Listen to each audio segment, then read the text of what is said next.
Naaalala niyo pa ba itong ginawa ko nung pandemic? Abay, nagsawa na po ang lola nyo at it's time na po to upgrade. Siyempre, naglilihan lola nyo para kumapit po ang pintura. Mano-mano ko na naman po siyang gagawin. Kaya tara na, samahan nyo ako.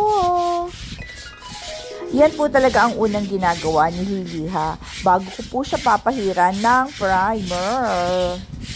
Siyempre, papahiran ko po muna ng kulay puti para matakpan po yung mga kulay at magpantay kapag ginawa ko na po yung finish na gusto ko. Kaya eto na guys, ayan, nagpipintura na ang lola nyo.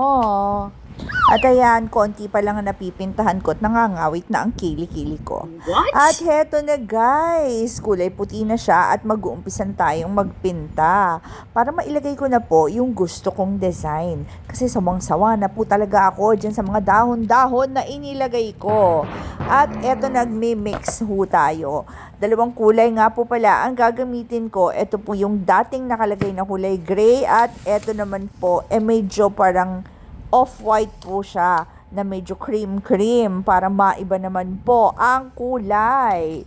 At heto na guys, sinahalo ko kasi medyo matagal ko na pong gustong gawin ito at na-stuck na po siya at lumatak na ang pintura.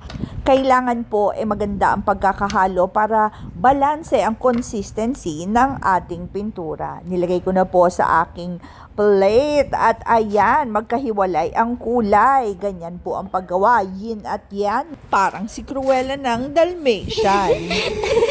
At ayan na guys, pinapahid ko na. Ganyan po ang pag-umpisa. Parang nakakatakot po ata itong ginagawa ko. Sana po lumabas na maganda ang aking pader. Hindi pa ako tapos. Pero parang natatakot yata ako sa ginagawa ko.